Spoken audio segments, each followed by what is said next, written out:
62 कल चली थी, जिसमें ये कहा गया था कि सम्यक्त्वादि गुणों से सद्गति होती है, संसार के श्रेष्ठ पद मिलते हैं, संसार के श्रेष्ठ सुख मिलते हैं,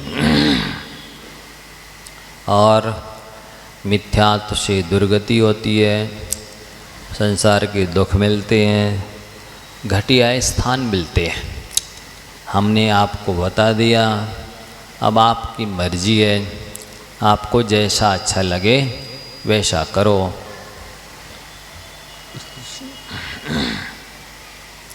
वास्तव में आत्मा के अनंत गुणों में श्रेष्ठतम गुण है सम्यक दर्शन।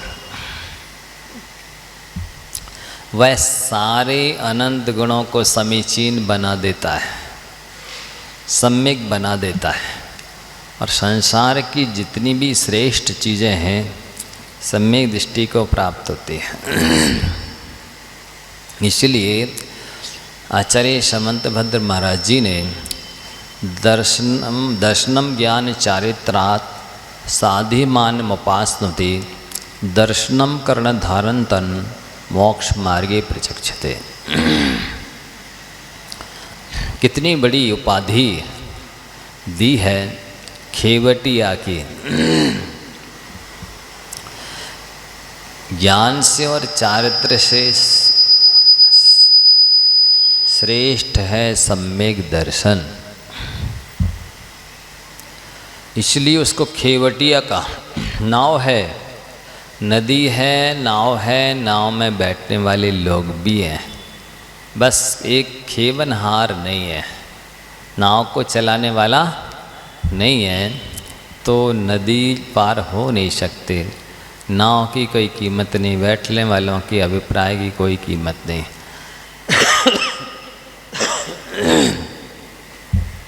बहुत महत्व है सम्यक दर्शन का।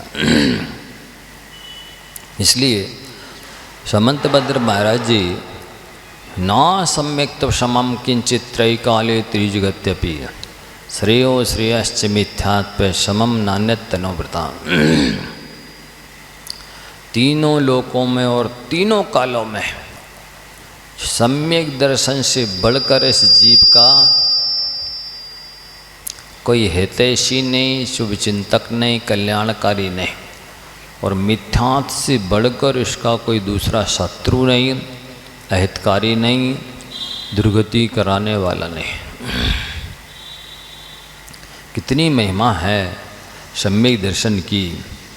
इसलिए इसी से पता चलता है कि सम्यक दर्शन शुद्धा नारक त्रियग नपुंसकस्त्रित्वानि दुष्कुल विकृताल्पायर दर्दरताम चब्रजंती नापव्रतिका। असंयमी है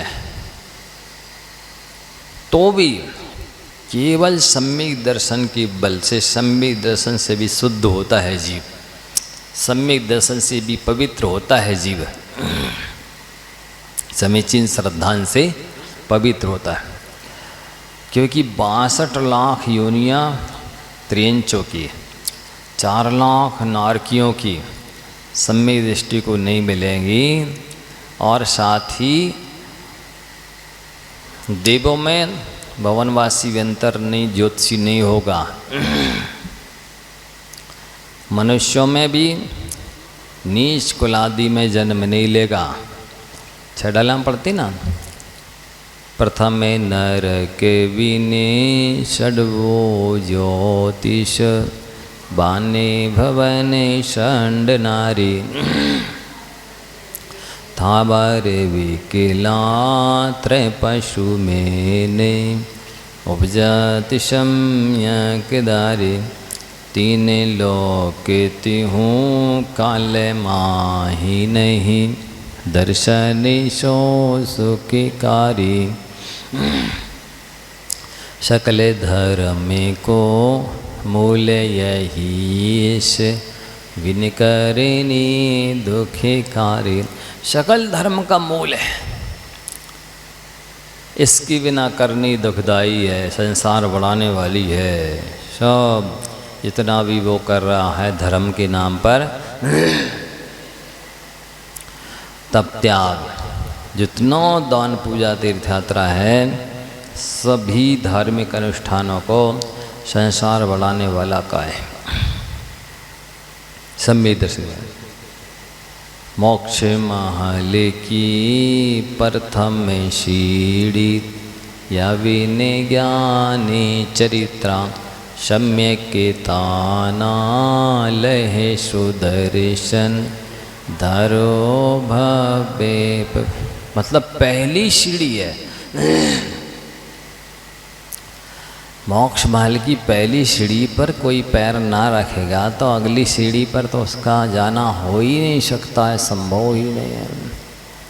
इसकी बिना ज्ञान चरित्रा सम्यकता न लें, सम्यक दर्शन सम्यक पने को प्राप्त नहीं होते, ना ज्ञान ना चारित्र ना कोई गुण।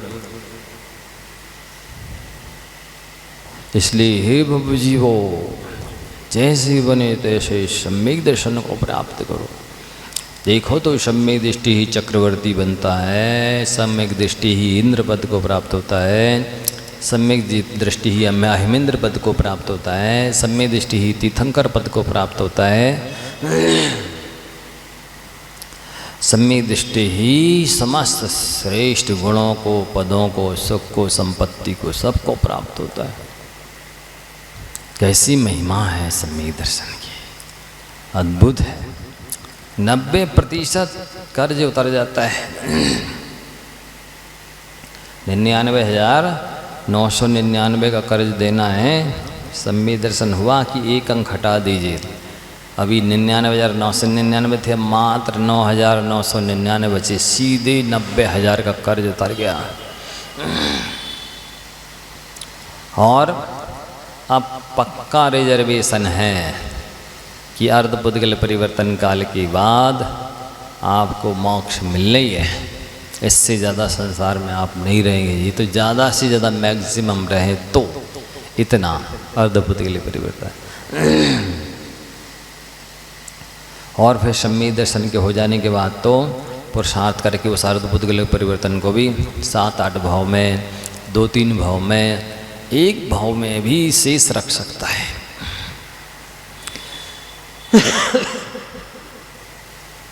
शर्त है कि सम्यक दर्शन होना चाहिए। तो उसके लिए हम क्या कर सकते हैं? उसके लिए सच्ची देव शास्त्रों के लिए तन मन धन से समर्पित होना, 25 दोष नहीं लगाना, 8 मद नहीं करना, 8 शंकादि दोष नहीं लगाना, 6 अनायतनों की उपासना नहीं करना, 3 मूर्ताएं नहीं धारण करना, और सम्यक दर्शन के 8 अंगों का जैसे बने तैसे पालन करना। ये तो बुद्धिपूर्वक करो। समझ में आ रहा ना? कितनी एक बार सम्यक दर्शन की बिजली चमक जाती तो अर्धपुद्गल परिवर्तन में मोक्ष चले गए होते। सुनना वो 3 अवधि ज्ञान से 3 लोग के कृत्रिम अकृत्रिम जिनालयों के दर्शन की, उससे हुआ सम्यक दर्शन। अनंतों बार नरक में गए, इतनी बचनातीत वेदना सही, ना वेदना से सम्यक दर्शन हुआ, ना जाति स्मरण हुआ। इतने लोगों से मिलना जुलना, रिश्तेदारी बिठाते हैं, एक ने भी धर्मोपदेश नहीं दिया, उससे भी सम्यक दर्शन नहीं हुआ। देखो तो किसी ने रिश्तेदारी नहीं निभाई कि धर्मोपदेश दे के सम्यक दर्शन प्राप्त करा देता है। इतनी मित्रता नहीं निभाई किसी ने, ना स्वर्ग में ना नरक में, न यहाँ पर। कितनी भक्ति की होगी। अनादिकाल से संसार में है तो अनंतों बार मनुष्य पर्याय मिली, जैन कुल मिला, और देवसास गुरु की भक्ति भी की होगी। कोई महाराज ने उपदेश दिया होगा, क्यों नहीं दिया, या दिया तो क्यों नहीं हुआ सम्यक दर्शन। थोड़ा अनुकूलता मिली हो थोड़ी देर के लिए, अच्छी जगह आवासा नहीं। 31 सागर तक 9वें गिरिवक में रहे, शुक्ल लीशा के साथ रहे, अवधियान के साथ रहे, कोई बीवी बच्चों की चिंता नहीं, कोई चेचे पेपे नहीं, कोई रोटी में कपड़ा मकान की चिंता नहीं, कोई वैभव में ही ना देखता नहीं, कोई ईर्ष्या नहीं, कोई द्वेष नहीं। क्या करते रहे शुक्ल लीसा में एक तीस सागर था हैं। और कहते मुनि व्रत धार अनंत वार ग्रेवे को उपजायो पैनी जातम ज्ञान बिना शुक्लेश न पाए। अनंत बार गए, 9वें ग्रेवे की 31 सागर की आयु अनंत बार मिल चुकी, फिर भी अवध ज्ञान से विदेश चित्रादि के साक्षात तीर्थंकरों की पंच कल्याणक देखे, सम्यक दर्शन नहीं हुआ। क्या ही ड्रामा, कैसी मोह की महिमा, कैसा मोहिनी का नशा। हाँ, सारी दुनिया से परिचय करते रहे, अपनी आत्मा से परिचय क्यों नहीं किया? सारी दुनियादारी के काम करते रहे, आत्म कल्याण क्यों नहीं किया आज तक? इतनी बार पहले स्वर्ग से लेकर भवनात्रक से लेकर 9वें ग्रीव तक गए, सब जगह सागरों की आयु है, पल्यों की आयु है, सब तरह की अनुकूलता है, हैं? वहाँ से आ सकते थे, विदेश क्षेत्र श्रीमंदर स्वामी की समर्षणा में दिव्य ध्वनि सुनने जा सकते थे, दर्शन कर सकते थे, पूजन कर सकते थे, धर्मोपदेश सुन सकते थे, जाति स्मरण हो जाता, धर्मोपदेश सुन लेते, जिन बिंब के दर्शन कर लेते। ये क्यों नहीं हुआ सम्यक दर्शन? हुआ होता तो इस पंचम काल में, दुखमो काल में, हुंडाश्रमणी काल में यहाँ कैसे जन्मते? कराहने के लिए यहाँ पर सोचो, विचार करो जरा। मतलब इससे लगता है कि इन पंचेंद्रिय के विषयों का आकर्षण बहुत जबरदस्त है।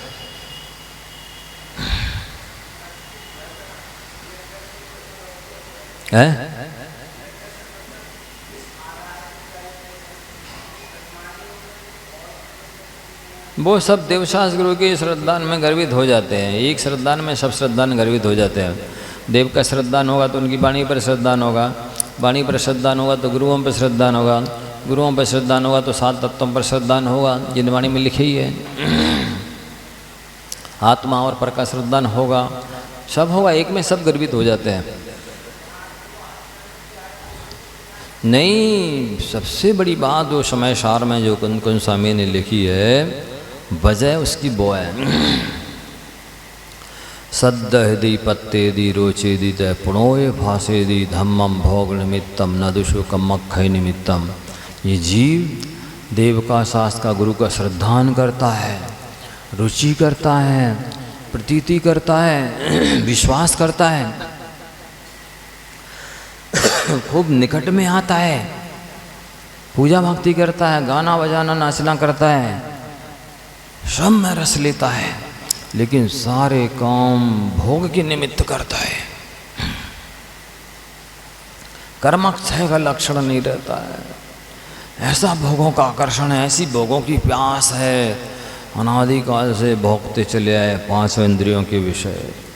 ऐसा नहीं मिले नहीं है, वचनातीत मिले, भरपूर मिले, खूब मनमाने मिले, पूरी शक्ति और बुद्धि और समय और श्रम लगा के भोगे, फिर भी खारे पानी को पीने से जैसे प्यास बढ़ जाती है, ऐसी भोगों की प्यास बढ़ती रहती है। बिल्कुल अग्नि की तरह भोगों की चाह है कि जितना ईंधन डाला उतनी भभकती है, झंडाल छूटती है। जितना दीपक में तेल भरो उतना जलता ही रहता। समुद्र नदियों से तृप्त नहीं होता है, शमशान मर्दों से तृप्त नहीं होता, अग्नि ईंधन से तृप्त नहीं होती है। ऐसा ही संसारी प्राणी भोगों से तृप्त ही नहीं होता। ये नियम है, उसकी तासीर है कि आप जितना ज़्यादा भोगे उतना ज़्यादा उसकी आकांक्षा बढ़ेगी। उपाय यही है त्याग। सो त्याग करना नहीं चाहता, कर भी देवे तो मन से नहीं करना चाहता, तन से कर देता है। इतना जबरदस्त है भोगों का आकर्षण, ऐसे खतरनाक है ये, मीठे जहर हैं।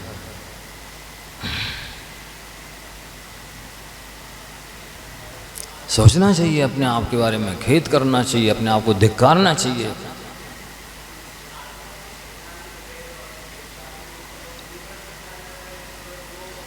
ये भी गड़बड़ तो होते ही है। कभी देव पे अकेला किया, कभी शास्त्र पे अकेले किया, कभी गुरु पे अकेले किया। वो अपनी एक्स्ट्रा बुद्धि लगा ही लेता है, कुछ ना कुछ हीना देख कर लेता है, या बढ़ा लेगा या घटा लेगा।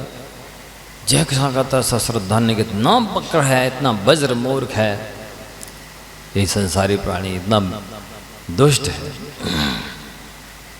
वो अपना अहित नहीं समझता है, अपने लिए हितकारी पदार्थों से नहीं बचता है, अपने लिए हानिकारक पदार्थों से भोगों से नहीं बचता है, समझता ही नहीं है क्या प्रयोजन है, क्या लक्ष्य है, क्या उद्देश्य है, क्या आयोजन है, क्या प्रयोजन है। ऐसा है। इतना लिख रहे हैं आचार्य महाराज, गृहस्थो मोक्ष मार्गस्थो निर्मोहो नैव मोहवान अनगारो गृही श्रियान निर्मोह मोहिनो मुने। मोही मोही से निर्मोही गृहस्थ अच्छा है, क्योंकि वो निर्मोही होने से मोक्ष मार्ग में स्थित है। मोही मुनि मिथ्या दृष्टि मुनि मोक्ष मार्ग में स्थित नहीं है, वो अच्छा है। मुनि को समझाने के लिए गृहस्थों का दृष्टांत देते, गृहस्थों को समझाने के लिए त्रिंचों के दृष्टांत देते हैं, मेंढक जैसों के दृष्टांत देते हैं, सुअर जैसे निकृष्ट प्राणियों के दृष्टांत देते। किसी तरह तुम्हें चुभ जाए, तुम्हें लग जाए कि ये आचार्य परमेष्टि उन छिद्र प्राणियों की प्रशंसा कर रहा है, उनकी स्तुति गा रहा है, उनका नाम लिख रहा है, उनको अपनी दिव्य ध्वनि में घिरा रहा है, अपनी लेखनी से उनका लेखन कर रहा है, अपने शब्दों से उनकी स्तुति कर रहा है। पशुओं की, क्षुद्र प्राणियों की कुछ तो गड़ जाए कि तुम कितने योग्य हो, सर्व साधन संपन्न हो, इसके बाद भी नहीं समझ रहे चित्र। हाँ, धम्मम भोग निमित्तम नदुशोकम अक्षय निमित्तम। धर्म को भोगों के लिए करता है, कर्म अक्षय के लिए नहीं करता।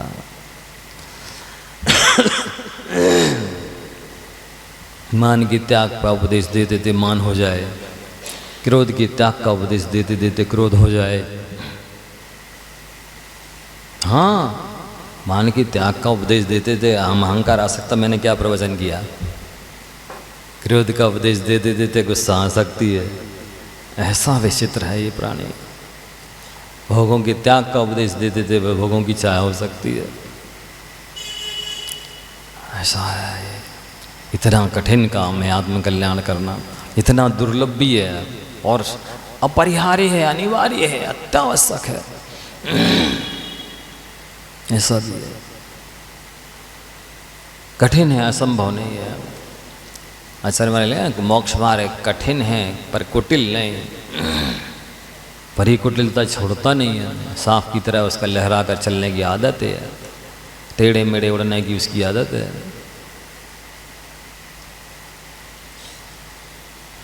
ऐसा है बंधुओं, बहुत गंभीरता से लेने का है ये विषय, बहुत उदारता से समझने का है ये विषय।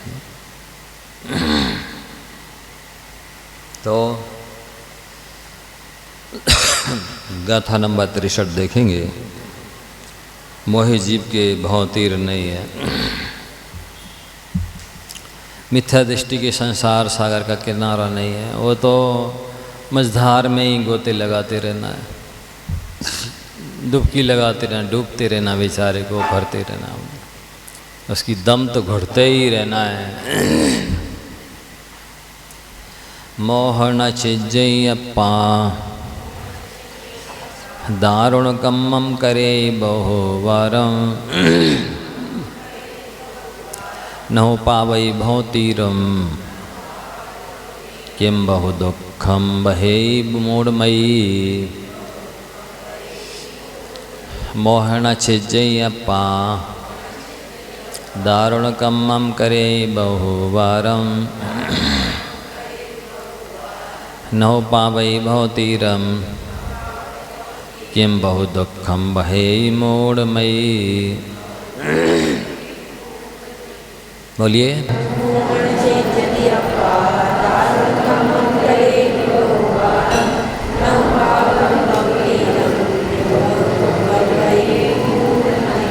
आचार्य परमेष्ठी कितने तरह से समझाते हैं, शास्त्रों में बड़े बड़े आध्यात्मिक आचार्यों ने मूढ़मति कहा है, मूर्ख बुद्धि, मूढ़ात्मा, बहिरात्मा, मिथ्या दृष्टि, आत्मघाती, आत्मपंसन, पशु, ऐसे शब्दों का उपयोग किया। किसी तरह इसको गढ़ जाए, चुभ जाए, समझ में आ जाए, सतर्क हो जाए, सावधान हो जाए। लेकिन देखो क्या लिखा, मोहना छिज्जी अप्पा। यहाँ मोह से तात्पर्य मिथ्यात्व से है। जब तक मिथ्यात्व को नहीं छोड़ता है जीव, दारुण कर्म करे। दारुण कर्म का मतलब नौवें गिरिवेग जाने के लिए इस जीव को कितनी विशुद्धि बढ़ानी पड़ती है, कितना शुद्ध चरित्र पालना पड़ता है कि अपनी कल्पना की परे है। नौवें गिरिवेग जाना बच्चों का खेल है, हम जैसे साधु नहीं जा सकते हैं। उत्तम संज्ञान चाहिए, साथ ही निर्दोष चर्या चाहिए। खाल को फाड़ के भूसा भर दे कोई, घानी में पेल दे कोई, फिर भी उप नहीं करे। उप नहीं करेगा मतलब जरा भी आर्त ध्यान नहीं आए, रौद्र ध्यान नहीं आए। धर्म ध्यान बना रहना चाहिए। योग और उपयोग बिल्कुल शुद्ध रहना, शुक्ल लेशा होना चाहिए नौवें गिरिवेग जाने के लिए। ऐसे दारुण कर्म कहलाते हैं। इतना सह रहा है कि लोगों ने घानी में पेल दिया, फिर भी शांति नहीं छोड़ी। खाल फाड़ के भूसा भर दिया, फिर भी शांति नहीं छोड़ी। कैसे कैसे कर्म किए, नदी में फेंक दिया, सिगड़ी जला दी। बहुत उपसर्ग पैसा सहता है नौवें गिरिवेग जाने वाला, सामान्य साधु नहीं होता है। ये दारुण कर्म कहलाते। 12 तप तप रहा है, 22 परिसर सह रहा है, 10 धर्मों को धारण कर रहा है, रत्नात्रय को धारण कर रहा है, मूलगण उत्तरों का पालन कर रहा है, उत्तर गुणों का पालन कर रहा है। ऐसे साधु ऊपर जाते नौवें गिरिवेग। ये कहलाते दारुण कर्म करे। बहुवारम, बहुवारम इसलिए लिखा है मुनिवृद्धान अनंत बार। क्या होता है अनंत बार? काउंटलेस, अनंत बार नौवें गिरिवेग जाने का पुरुषार्थ किया है बंदो। एक बार नौवें गिरिवेग जाने में दांतों पसीना आ जाए। मंद कषाय के बल पे इतनी, मंद कषाय में इतनी ताकत है, शुक्ल लेशा की विशुद्धि में इतनी ताकत है। अनंत बार पंचेंद्रिय पर्याय मिलेगी तब एक बार मनुष्य बनेगा। अनंत बार मनुष्य बनेगा तब एक बार उच्च कुल मिलेगा। अनंत बार उच्च कुल मिलेगा तब एक बार मुनि बनेगा, और अनंत बार मुनि बनेगा तब एक बार नौवें गिरिवेग जाएगा। ऐसे ऐसे अनंत बार नौवें गिरिवेग हुआ है। हो गया होता तो अभी जन्म लेते नहीं इधर।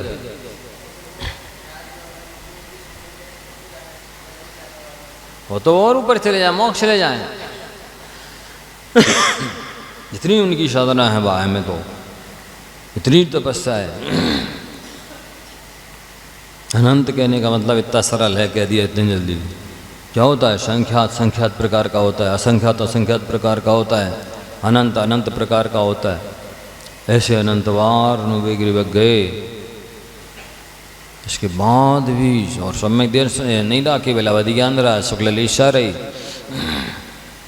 सारे अहमेंद्र हैं, सबके बराबर वैभव है, कोई ईर्षा नहीं है, स्पर्धा नहीं है, कोई बीवी बच्चे नहीं पालना है, कोई किसी की सर्विस बिजनेस नहीं करनी है।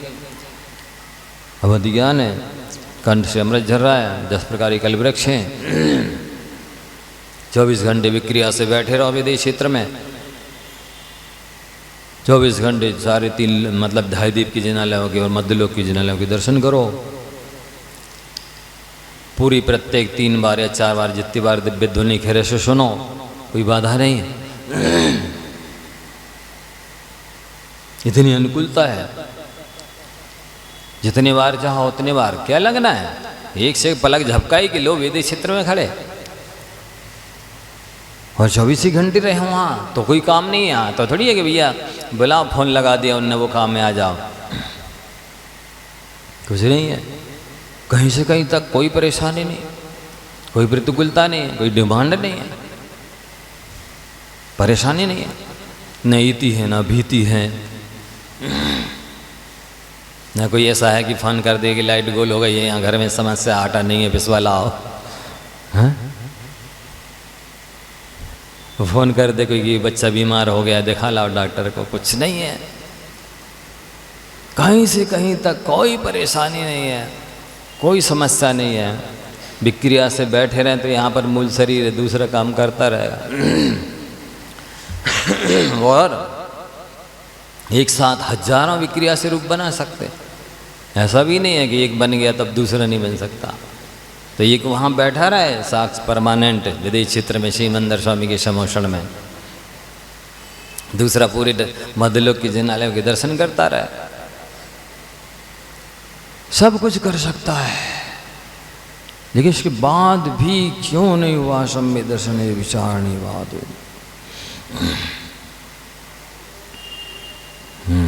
पूछो अपने आप से क्यों नहीं हुआ।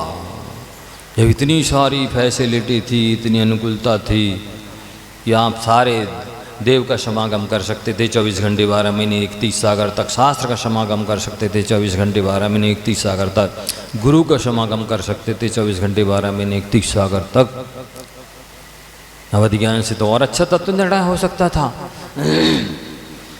और क्या तत्व निर्णय करना जब सब भगवान बताने वाले बैठे ही हैं।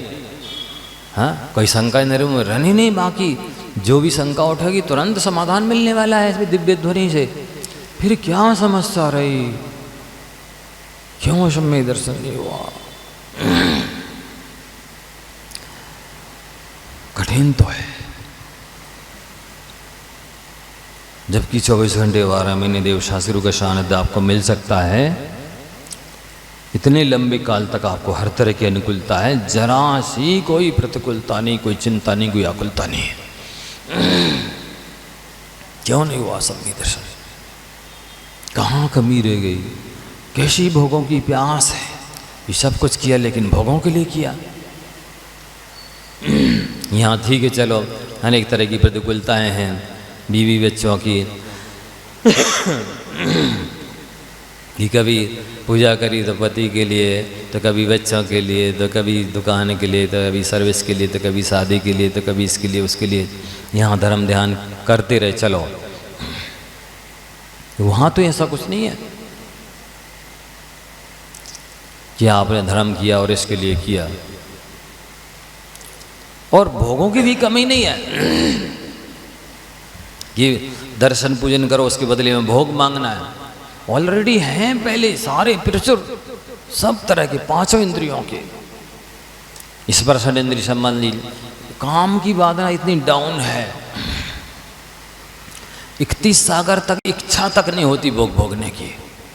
ऐसे मुनि महाराजों की तरह उनका वेद की उदीर्णा मंद रहती है और सब तरह की अनुकूलताएं, सारे भोग हैं। फिर क्यों नहीं हुआ सम्य दर्शन, है ना विचार? बहुत विचार नहीं, कितना समर्पण उसके लिए होना चाहिए। अब इस पर्याय में अपनो कितना तन मन धन उसके लिए लगा जाना चाहिए। ऐसा लिख दिया, वत्सल अंग सदा जो धारशो तीर्थंकर पद भी भावे। साधर्मी के लिए धन तन मन धन लुटा दो, तीर्थंकर पद मिलने वाला है। लिखा है, फिर भी उनकी जी से इतनी सी चीज़ नहीं छूटेगी। साधर्मी ने कोई ले ले, क्यों ले ली मेरे से पूछ के, तो हमारी चीज़ में हाथ नहीं लगाना। ये हाल है।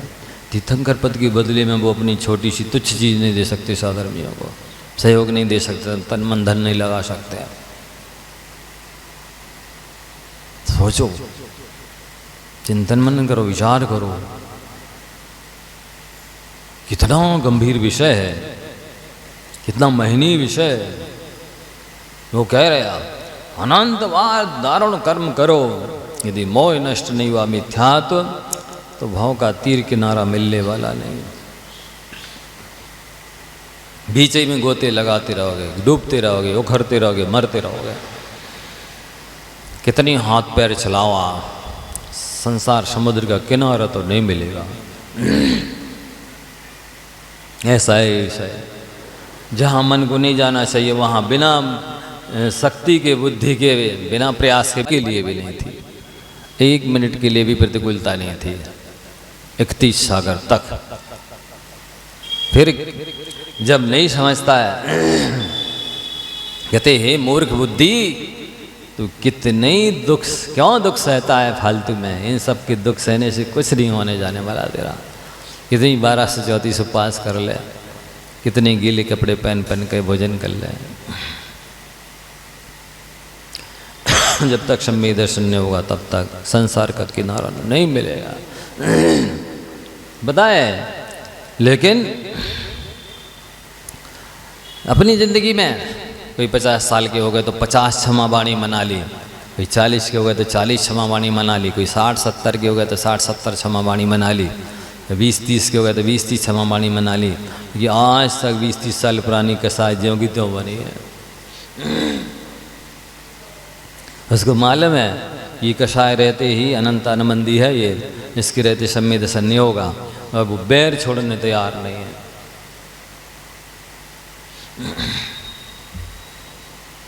ऐसा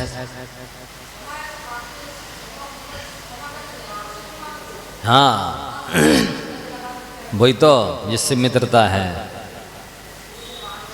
मन मानता ही नहीं है अपना, दूसरों को समझाता, वो खुद समझता ही नहीं है। क्या करो, ऐसा है। कहो धर्म क्षेत्र पे भी प्रेस्टीज पॉइंट बना ले, इज्जत का सवाल है। हाँ, कैसी इज्जत है इसकी बताइए? सोचो आप लोगों को समझ में आ रहा है? हाँ? कह रहे ना, हे मूर्ख बुद्धि, क्यों दुख सहन करता है?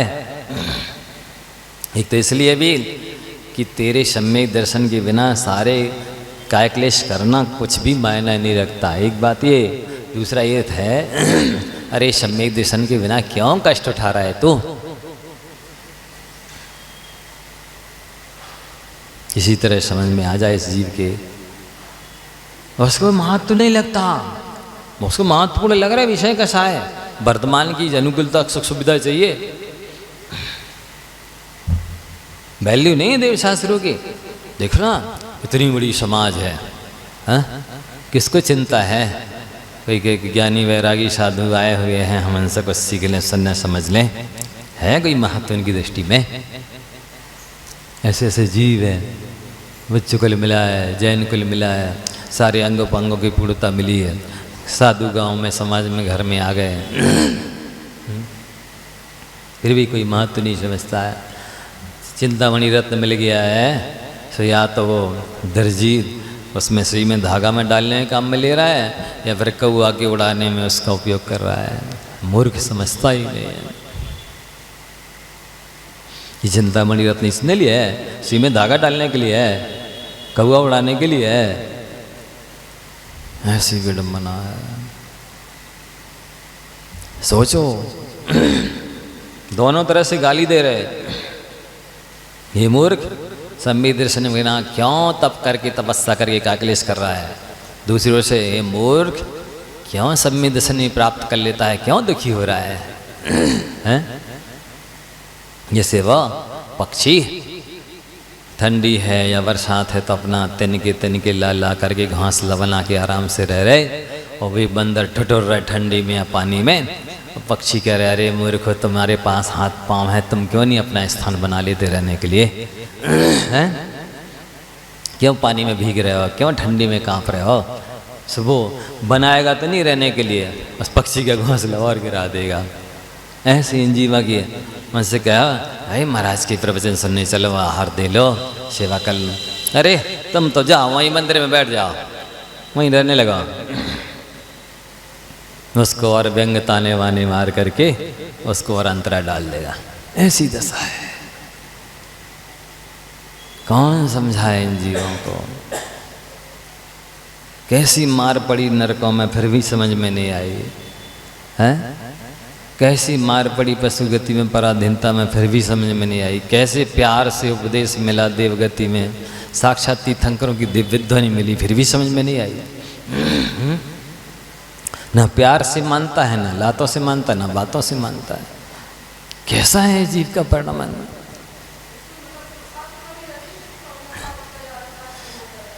जब तक कार्य की सिद्धि ना हो प्रसाद की कमी मानी जाती है। गलती इस जीव की है। आपा नहीं जाना तूने कैसा ज्ञानधारी रे, निज निवेद बिन घोर परिचय सब विफल कहा जग सारा है। आत्मा को नहीं जाना, ज्ञानी कहलाता है। मैंने बीटेक एमटेक किया है, क्वालिफिकेशन कंप्लीट की है, कैसी तेरी क्वालिफिकेशन है? आत्मा को समझता नहीं है, कैसा ज्ञानधारी है? आत्मा के वेदन संवेदन अनुभव किए बिना सारे धर्म तप त्याग विफल कहे गए। नरकों की मार से भी नहीं चेता समझा, ये मार मुझे क्यों पड़ रही है? यदि सम्य दर्शन हुआ होता तो काय को मैं यहाँ आता और क्यों पिटता? क्यों पशु गति में से भूखी प्यासे मरते? सो भी नहीं चेता समझा। देवगति में प्यार से खूब अनुकूलता में धर्मोपदेश मिला, फिर भी नहीं हुआ।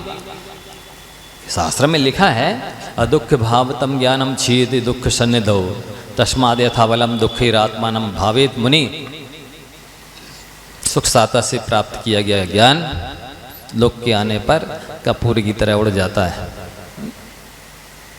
इसलिए दुखपूर्वक आत्मा की भावना भाव, प्रतिकूलता में भी धर्म को नहीं भूलो। वहां तो प्रतिकूलता ही प्रतिकूलता थी नरक में,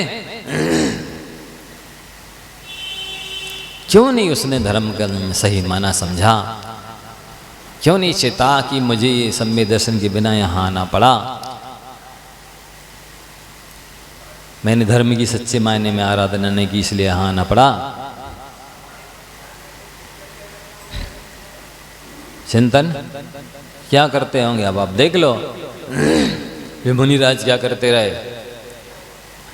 शास्त्रों में लिखा है क्या लिखा कि कोई मुनि महाराज 8 वर्ष अंतर्मूर्त में मुनि दीक्षा ले लेवे, पूरे 1 कोटि वर्ष पूर्व तक 28 मूल गुणों का पालन करें, 22 परिचय सहें, फिर भी उनकी समाधि बिगड़ सकती है। हंदी चिर भाव दाविये जे पुरुषा मरण देश कालम में पुब कद कम गर्व तणे ने पच्छा पड़ी पदंती, ऐसा लिखा मूल्याचार में। खेद है, हंदी आचार्य भगवान खेद व्यक्त करते हैं कि कैसे ही कर्मों की विडंबना है, परिणामों की विचित्रता है कि 8 वर्ष अंतर्मूर्त में 1 कोटि वर्ष पूर्व तक 28 मूल गुण पाले, सामायिक की, प्रतिक्रमण किया, देववंदना की, बहुत प्यास ठंडी गर्मी सही, डांस मच्छर सहे, 1 बार भोजन किया, मूल गुण तड़गुण पाले। फिर कैसी कर्मों की विचित्रता है, वे कर्म कटे नहीं और उन्होंने समाधि के समय आकर के रोग जनित पीड़ा कर दी या फिर कषाय जागृत कर दी, समाधि बिगाड़ दी। चलो, क्या ये कथन अपने वैराग को बढ़ाने के लिए कारण नहीं है?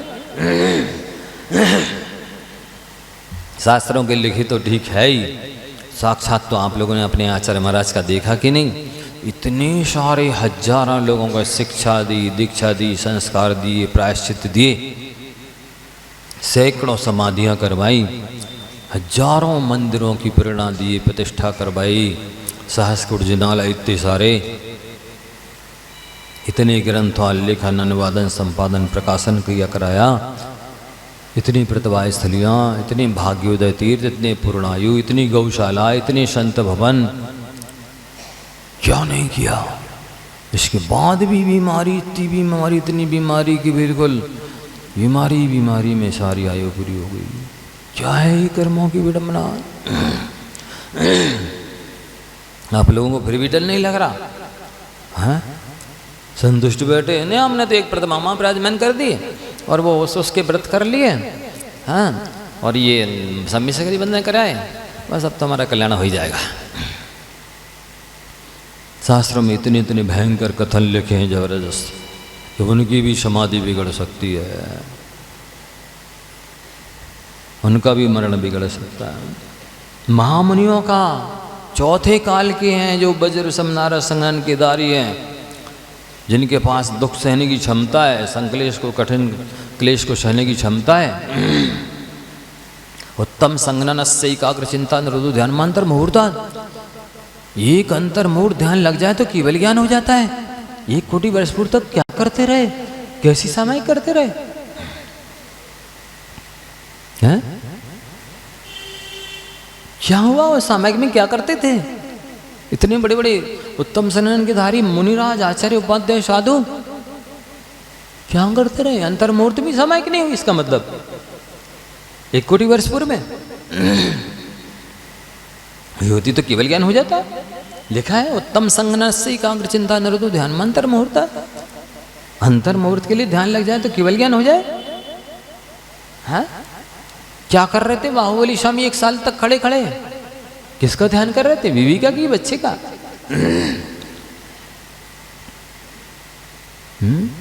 कोई हाथ नहीं हिलाया, कोई पैर नहीं हिलाया, कोई सिर नहीं हिलाया, आँख की पलक तक नहीं झपकाई। सोच क्या रहे थे? तो अंतर्मूर्त में केवल ज्ञान और सर्वार सिद्धि से है। चरम शरीरी तद्भव मोक्षगामी वज्रसम नारा के संगन के धारी कामदेव पद के धारी तीर्थंकर के बेटा। उसके पहले भी महामुनि बनकर के सर्वार सिद्धि गए थे। अब क्या कर रहे थे साल भर?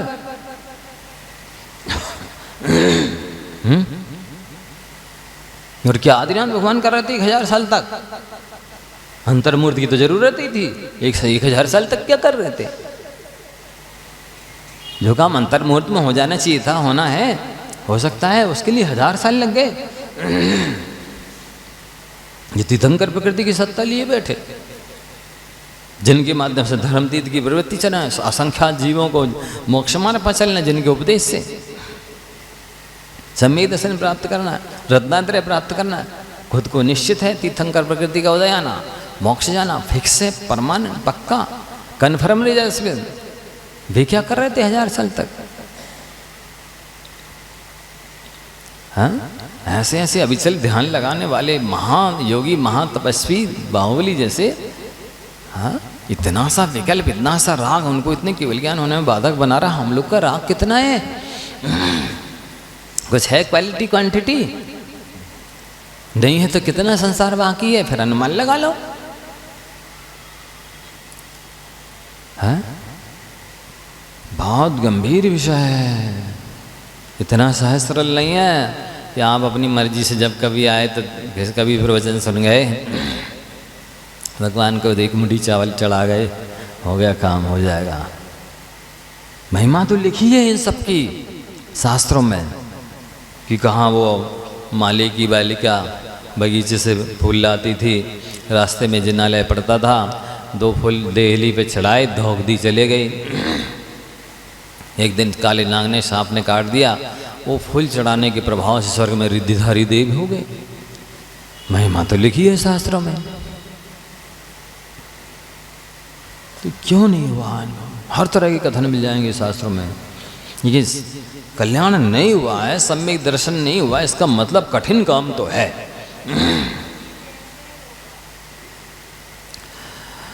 संसार शरीर भोगों से विरक्त होने पर होगा। देवसास गुरु का भक्त संसार शरीर भोगों से विरक्त सम्यक दृष्टि होता है। एक लाइन का काम है। देवसास गुरु का भक्त संसार शरीर भोगों से विरक्त सम्यक दृष्टि होता है। इतनी सरल है समझाने में, बोलने में, लेकिन टवनी तो नीरी है, मुंह में देके बताना।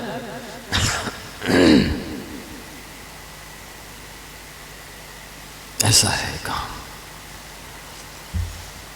बहुत बार किया वाकई में ये काम, पुरुषार्थ तो किया धर्म को धारण करने का, लेकिन आत्म कल्याण के लिए धर्म को धारण नहीं किया। ये कमी बहुत बड़ी रही। जो कुछ भी करो, दर्शन करो तो आत्म कल्याण के उद्देश्य से, पूजन करो तो आत्म कल्याण के उद्देश्य से, व्रत नियम संयम पालो तो आत्म कल्याण के उद्देश्य से, धर्म के नाम पर स्वाध्याय करो, चाहे तीर्थ यात्रा करो, चाहे कुछ भी करो, केवल आत्म कल्याण का उद्देश्य रखो। कोई इच्छा न मत रखो, कुछ नहीं चाहिए, कुछ नहीं चाहिए, कुछ नहीं चाहिए। इस तरह अपनी इच्छाओं को खत्म करके धर्म का जो भी करो आत्म कल्याण के लिए करो, तब होगा। वे को धुन लग जानी चाहिए, पागलपन हो जाना चाहिए, बिल्कुल दुनिया पागल समझे। जैसे माँ बेटा एकदम हरदम 24 घंटे मम्मी मम्मी मम्मी चिल्लाता है, ऐसी आत्मा का शोधन संशोधन में रिद्धि सिद्धि करना है, इसको शुद्धि करना है। हरदम स्वप्न में भी यही आदाब है,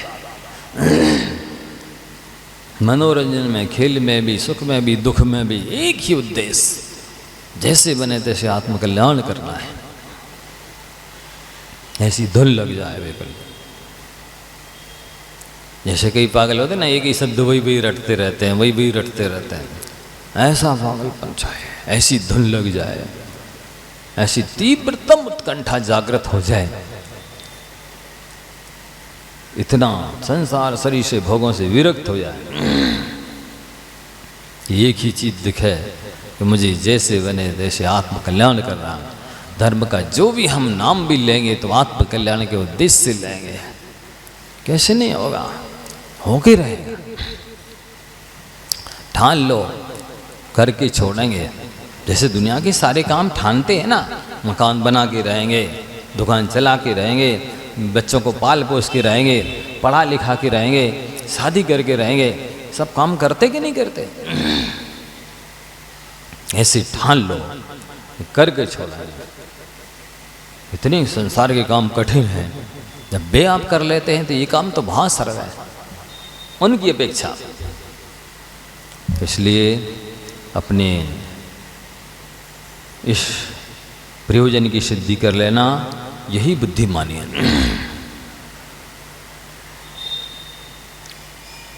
मात्र वेश लिंग से कल्याण नहीं है। देखो कह रहे ना, ये सब करता है, देव शास्त्रों का समागम भी प्राप्त करेगा और खुद भी वेश धारण कर लेगा, दीक्षा ले लेगा, तप त्याग करेगा, व्रत नियम संयम पालेगा, तीर्थ यात्रा करेगा, सब करेगा, लेकिन केवल बाह्य से करता रहता है, कठपुतली की तरह करता रहता है, जोकर की तरह करता रहता है, बहुरूपिया की तरह करता रहता है। नाटक के जैसे रंगमंच पर वेश धारण करता है कि व्यक्ति अनेक प्रकार के, ऐसे धारण करता रहता है, अंदर में अपने आप को वैसा मानता ही नहीं है।